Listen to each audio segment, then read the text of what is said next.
और आज के खास बातचीत में हमारे साथ हैं अतुल प्रभाकर जी, और इनसे सही और सटीक जानकारी लेने के लिए हम यहाँ पे। अतुल प्रभाकर जी, आप मेरे चैनल में आपका बहुत बहुत स्वागत है। धन्यवाद आपको।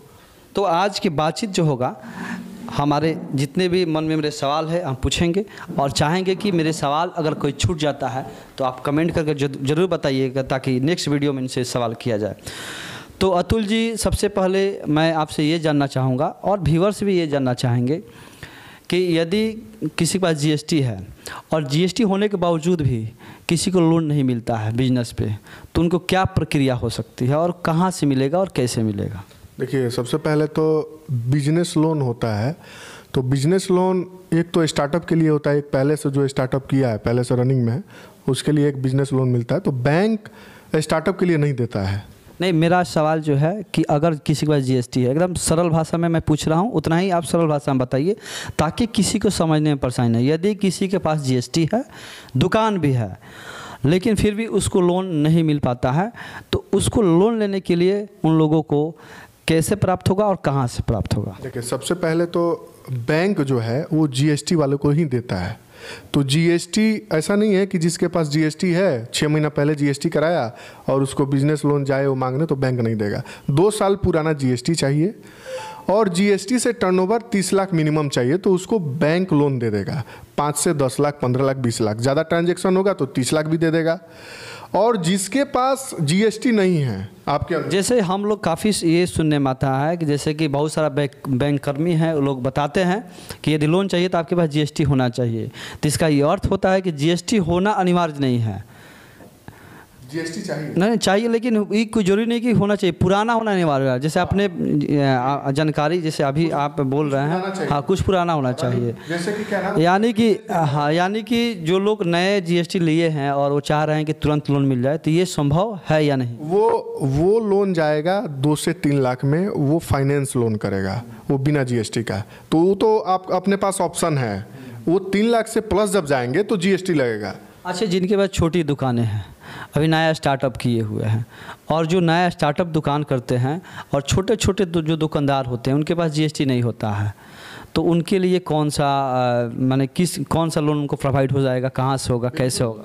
बिल्कुल, उनके लिए बैंक तो नहीं है, लेकिन मैं ये सरल अगर भाषा में बताऊं तो एक बहुत सारे फाइनेंस आ गया है, तो वो मैक्सिमम 3 लाख तक रुपया वो दे देगा बिना जीएसटी का।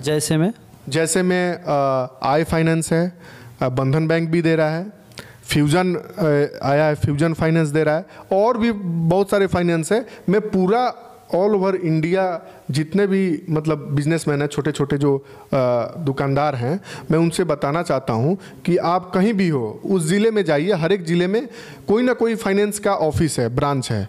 तो मैं बता रहा हूँ, मैं 2-3 फाइनेंस बता देता हूँ बिना जीएसटी वालों के लिए, कि सबसे पहले आप जाइए आई फाइनेंस, बंधन बैंक और फ्यूजन। बजाज भी है, नहीं तो बजाज अब अभी बंद कर दिया, वो बजाज जीएसटी वालों को कर रहा है। लेकिन ये 3-4 जो फाइनेंस है वो आधार कार्ड, पैन कार्ड और बिजनेस प्रूफ देख के दे देता है। यानी जो छोटे छोटे दुकानदार हैं और वो अपने बिजनेस स्टार्टअप किए हैं, तो उनको बैंक लोन नहीं देती है। अब सीधा सीधा जान लीजिए, उनको फाइनेंस होते हैं, जो कंपनियां होती है, फाइनेंस कंपनियां होती है, आप सीधे उनसे मिलकर लोन ले सकते हैं। बिल्कुल बिल्कुल, एल&टी भी दे रहा है, एल&टी फाइनेंस।